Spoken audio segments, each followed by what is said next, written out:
Something else I should explain. This is probably smartest guy in the room, part 3. The reason you keep hearing something that sounds like snoring right behind me is because I have a pug who's snoring here. She is 16 years old, and that has become my chief duty in life, is like making sure that she makes it through the night without killing herself by throwing herself into the couch or somewhere.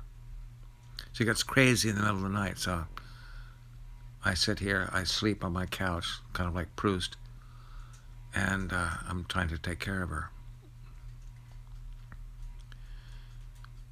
But I mentioned the world tearing itself apart outside, and it really was.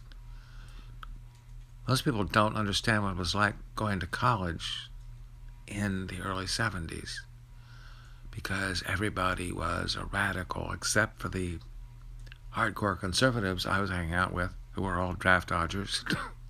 And I'm like, where am I supposed to be? Everybody on the whole campus was a draft dodger. And I had this conversation with my dad,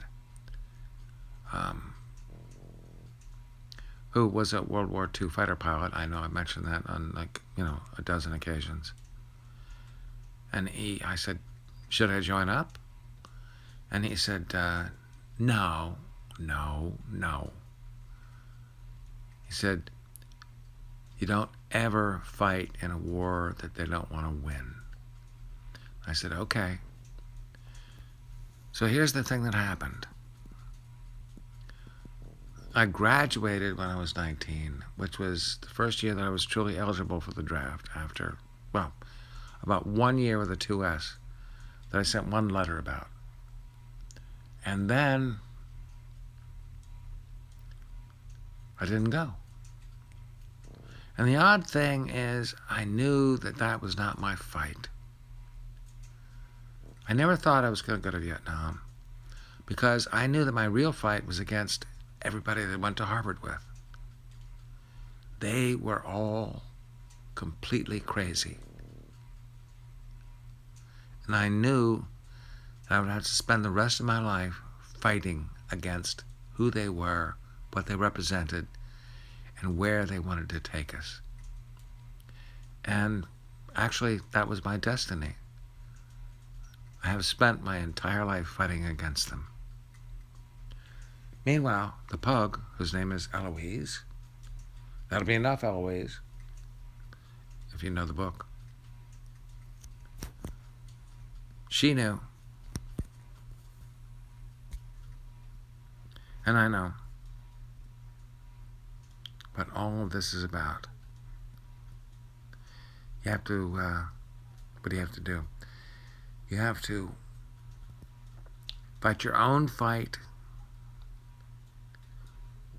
Well, let me tell you about Eloise. We found her on the side of the road.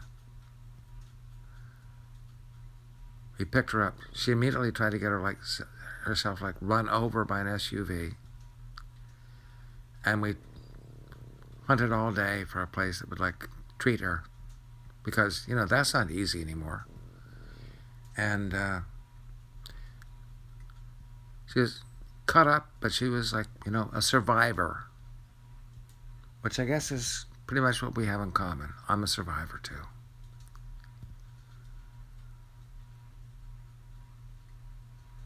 And then she came home with us. And when I say us, I mean we were a sighthound family. It's like every animal we had was absolutely gorgeous. Is that more white privilege snobbery? I don't know. My wife was in love with greyhounds. I was in love with deerhounds, and we had both of those. We had rescues.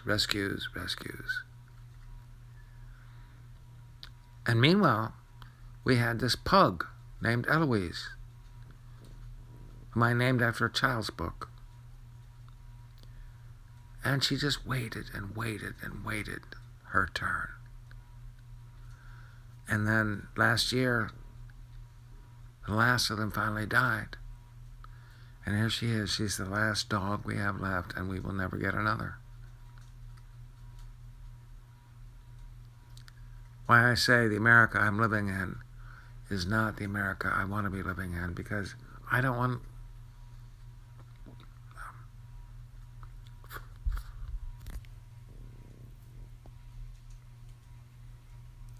I don't want to be in the America I'm living in now. I want to be here for Eloise. And I've done all the other things. I mean, I'm a writer. I was a consultant. I've been all over the world. And right now my job is to take care of Eloise, which I think is like some kind of homecoming.